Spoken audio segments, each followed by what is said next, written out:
Daily Dose here. In today's video, we'll be discussing Capgras syndrome. It's a very uncommon disorder. However, once again, this channel is to just talk about everything mental health, and we're going to be discussing a lot of different uncommon disorders. Check out the video about Paris syndrome below. Once again, please like and subscribe, and this whole idea of this channel is just to spread awareness. Once again, like and subscribe. Let's jump right on into it. So let's first start with an overview of what Capgras syndrome is. Once again, sorry about the pronunciation. I'm probably butchering it, but I don't speak French. So here we go. So real quick, I know it might be hard to see up top, but I'll read it. So quick overview. Another word is Capgras delusion. And once again, the main idea of it is really that a person believes a family or friend has been replaced, I underlined it right there, by a double.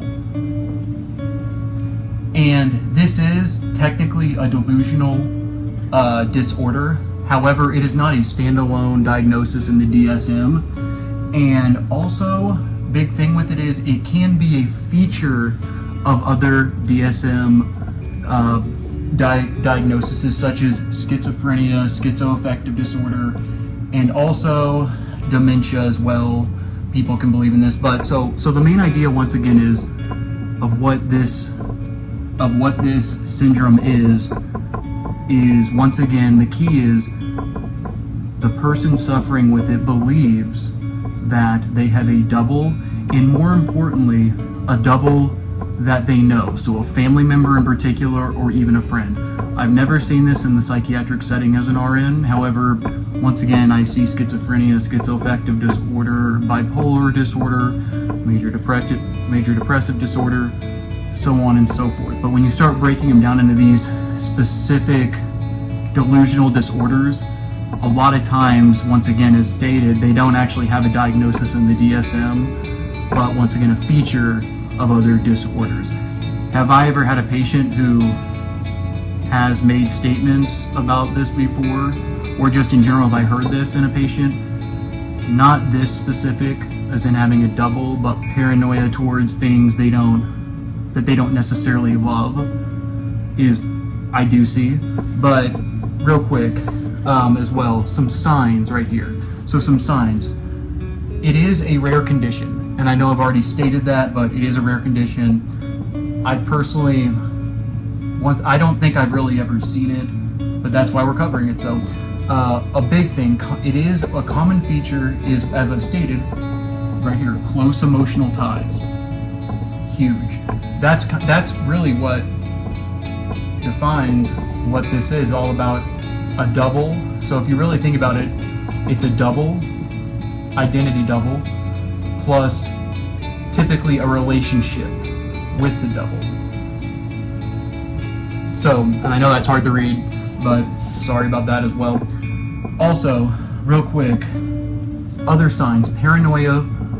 I listed dissociation, but the main one I want to focus on is aggression. And I know my writing is everywhere on the wall here, it looks like, or the board, but the biggest thing is it's important to recognize signs of aggression with this, or for that fact, any delusional disorder.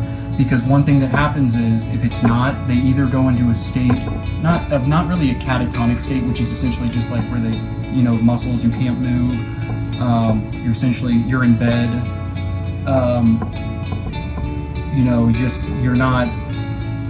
you're so far into the delusion, your brain is starting to eventually turn off because your depression is so high, causing kind of a shock to the body.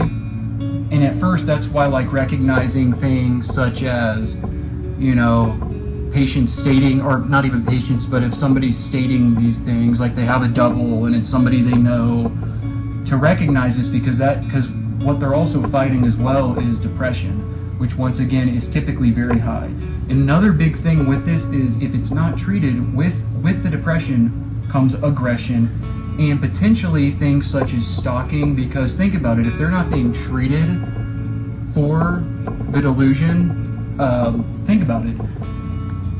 They could be trying, if they think they have a family double and they become aggressive and whatnot, they haven't slept in days, stalking, which can lead to legal issues, things like that. Real quick as well, I wanted to circle back as well to the causes. Once again, unknown.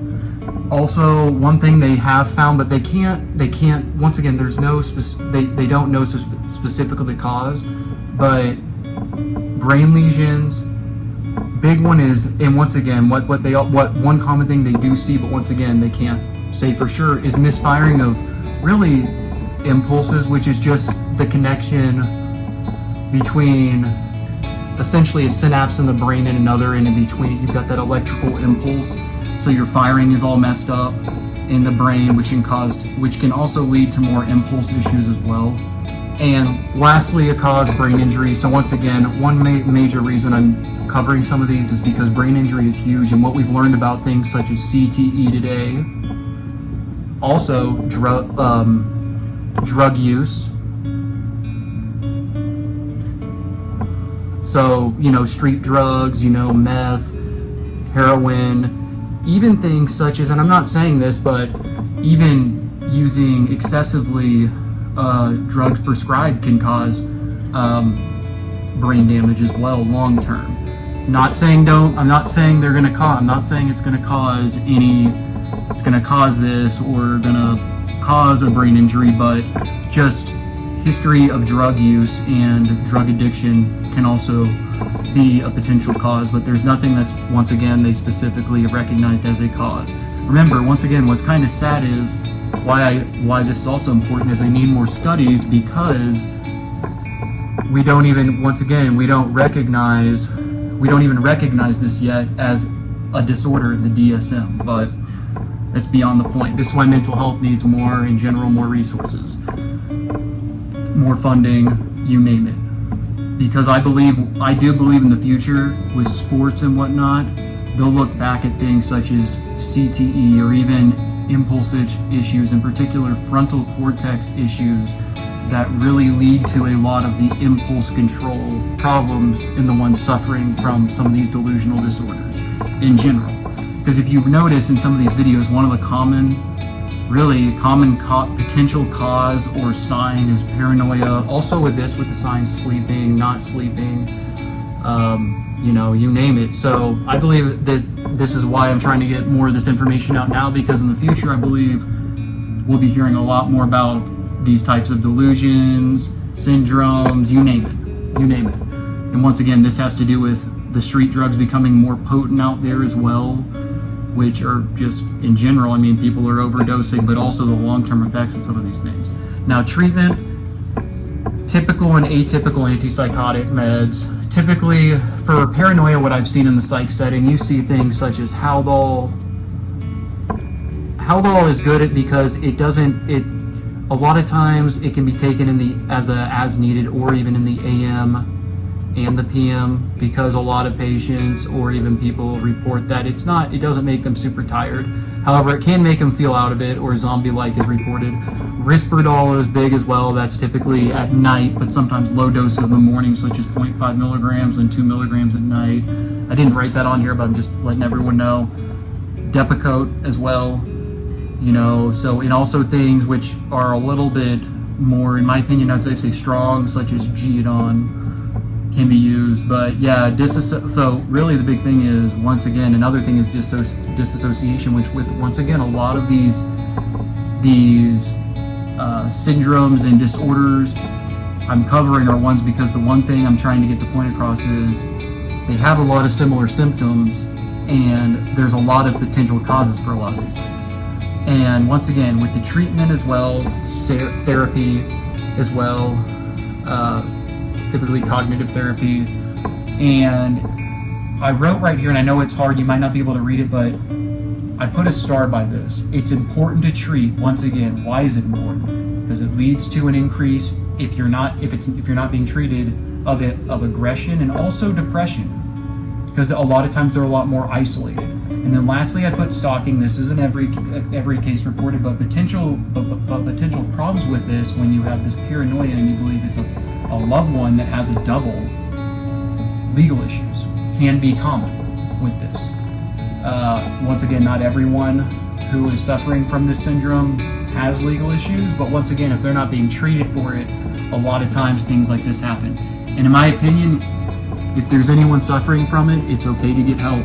If you need the help you need, go get the help you need, because you don't want to run into some of these problems, because the longer the longer in general you or a loved one put off the treatment for the individual, the more severe and the worse it can potentially get. So that's your daily dose of mental health. Please like and subscribe. I'm going to cover another uncommon delusional disorder, or even just a different disorder, in the next video. I'm going to keep putting videos out like this. And once again, like my 360 diet, go check out my 365 days of running as well. I'm running every day. I do it in a short, but check that out as well.